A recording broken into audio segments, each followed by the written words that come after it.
Amigos televidentes, y hacemos el enlace en estos momentos con el abogado Roberto Ruiz Díaz. Abogado, bienvenido a las pantallas de FTV. Muchas gracias por la oportunidad de dirigirme a la teleaudiencia de FTV. Abogado, lo hemos invitado para hacer un poco de docencia sobre esta demanda de inconstitucionalidad que se mantiene en la Corte Suprema de Justicia para que nos pueda conversar sobre este tema. Abogado, ¿qué sigue luego de que se admitieran estas demandas? Bueno, mira, hay que entender un poco la temática y de cómo se manejan los tiempos a nivel judicial. Hay veces que la necesidad de la gente o de la población quiere que haya decisiones inmediatas, pero hay procedimientos que respetar.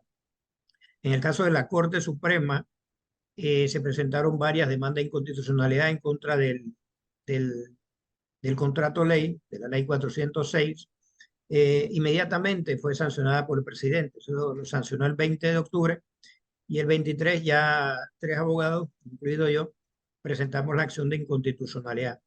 Se admitió la primera, por la magistrada María Eugenia López. Luego se admitió otra de las demandas presentada por la licenciada Martita Cornejo, que le correspondió al magistrado Arrocha.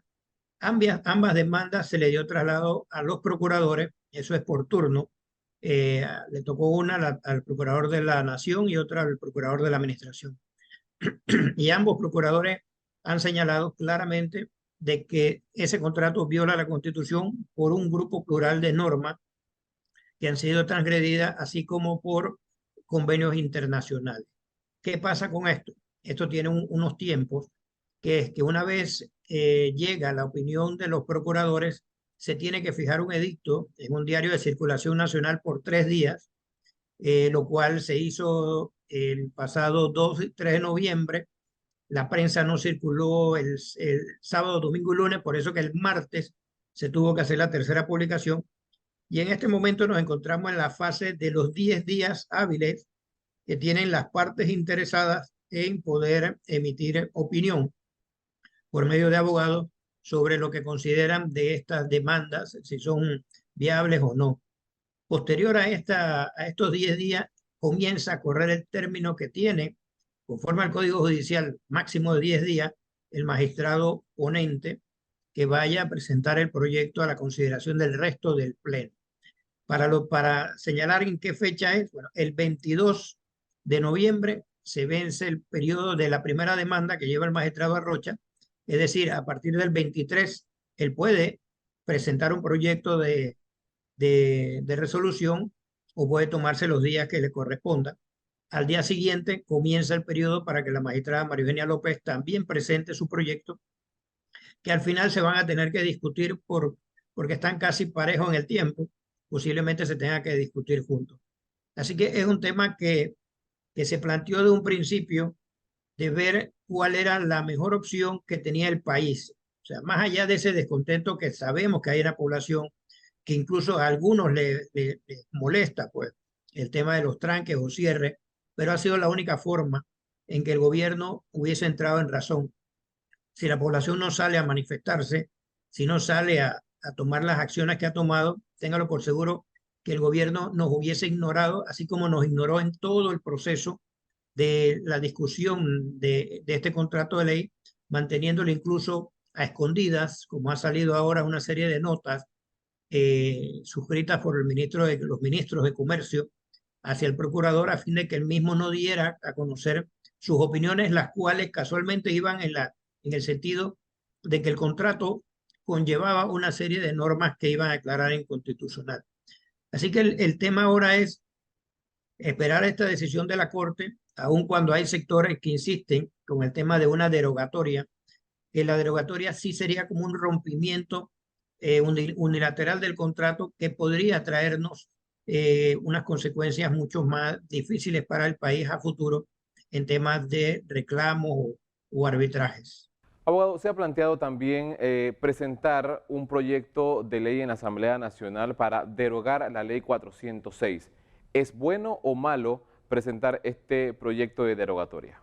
Mira, es que el tema de la derogatoria, yo lo he enfocado, o sea, es mi opinión, yo lo he enfocado en el sentido de que de que la Asamblea Legislativa, en el artículo 159, numeral 15, solo tiene facultades para aprobar o improbar los contratos ley. O sea, no tiene facultades para modificarlos unilateralmente, y mucho menos para terminarlos o derogarlos, máxime que ni siquiera son parte de dicho contrato. Cuando se da esa situación, puede darse el tema de que la empresa pueda alegar denegación de justicia, que no sería el caso de una decisión en la Corte Suprema, y pudiese establecer que el gobierno le está unilateralmente, sin consultar ni llegar a ningún tipo de negociación, rompiendo un contrato que obliga a ambas partes. Eso le da un argumento mayor para el reclamo. Esto hay que estudiarlo en todo un contexto. Cuando vemos la jurisprudencia que ha dictado el CIDMI, que es el Centro Internacional de Arbitraje, por ejemplo, el caso de Cruzitas de Costa Rica, en la cual al final el arbitraje fue a favor de Costa Rica, donde no tuvo que pagar nada, pero sí fue claro, o sea, sí hubo unas instancias judiciales que se pronunciaron a favor del Estado y se estableció que el Estado tenía el derecho de establecer lo que eran sus normas ambientales. Dentro de eso, limitar el tipo de la minería. Por eso es que siempre yo he planteado el tema de la derogatoria, la podemos hacer, sí, pero va a ser demandada por inconstitucional, porque así como los diputados no tenían facultades para devolverle al Ejecutivo la primera versión del contrato ley con recomendaciones, tal cual como lo han dicho los dos procuradores, que la Asamblea se excedió en sus funciones, igual sucedería en este caso.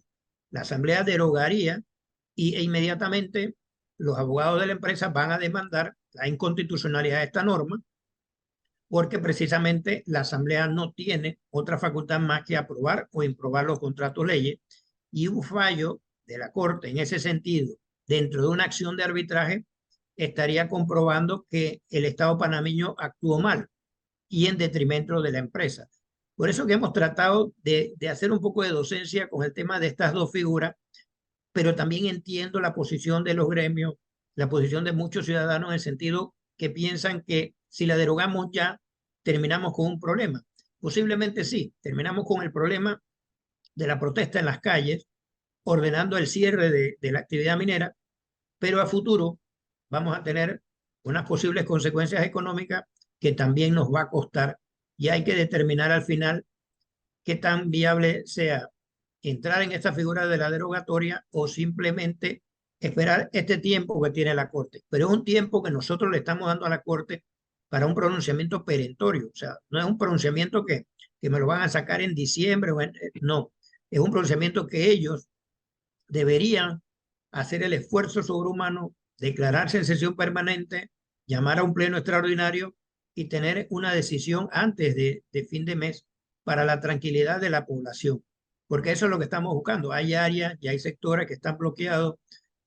A mí me llaman mucho del área de Chiriquí para que tratemos de abogar por una apertura. Hemos enviado mensajes, y aunque yo siempre he dicho que yo realmente no represento a nadie, sino simplemente soy como una voz que ha tratado de explicar qué es lo que está pasando con este contrato, pero igual hemos tratado de llegar y hacerle mensajes a la población de los pueblos noves a que permitan esta circulación, así sea en forma esporádica o de cada cierto tiempo, pero que la gente no se sienta que está secuestrada o que está limitada en su movilidad, y logremos que haya más empatía entre los ciudadanos, porque lamentablemente ya se han dado unas situaciones donde han muerto ya varias personas.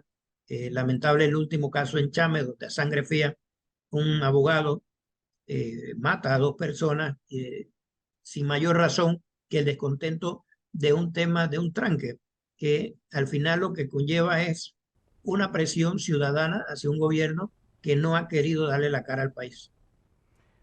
Abogado, para finalizar, ¿qué va a pasar si se declara inconstitucional este proyecto de ley o la ley 406 como tal? ¿Va a seguir funcionando o no la minera Panamá? Mira, lo que pasa es que aquí ya tuvimos un fallo del año 2017 y el gobierno no lo quiso ejecutar. Prefirió sentarse a negociar con la empresa, porque la firma Morgan Morgan había presentado unos recursos que se sabía que no procedían, pero bueno, tardaron 4 años más hasta el 2021 en que se pudiera publicar este fallo. Y en ese momento el gobierno tenía que haber tomado la decisión de ejecutar el fallo. O sea, los fallos de la Corte son finales, definitivos y obligatorios. O sea, el gobierno no tenía opción alguna de decir lo cumplo o no lo cumplo. Lo tienes que cumplir porque si no rompes el orden institucional del país al desconocer las decisiones de los órganos jurisdiccionales y más que se trataba de la Corte Suprema. En este caso, el fallo, una vez esté en firme, el mismo tiene que ser ejecutado y ordenar inmediatamente la suspensión, porque el contrato ley lo establece claramente. O sea, que este contrato, para que tenga su validez, tiene que pasar por la Asamblea Legislativa. Y aun cuando algunos tengan el argumento de que lo que se está declarando inconstitucional es la ley es lo que le da forma y sustento y valor al contrato. Entonces no quedaría con contrato.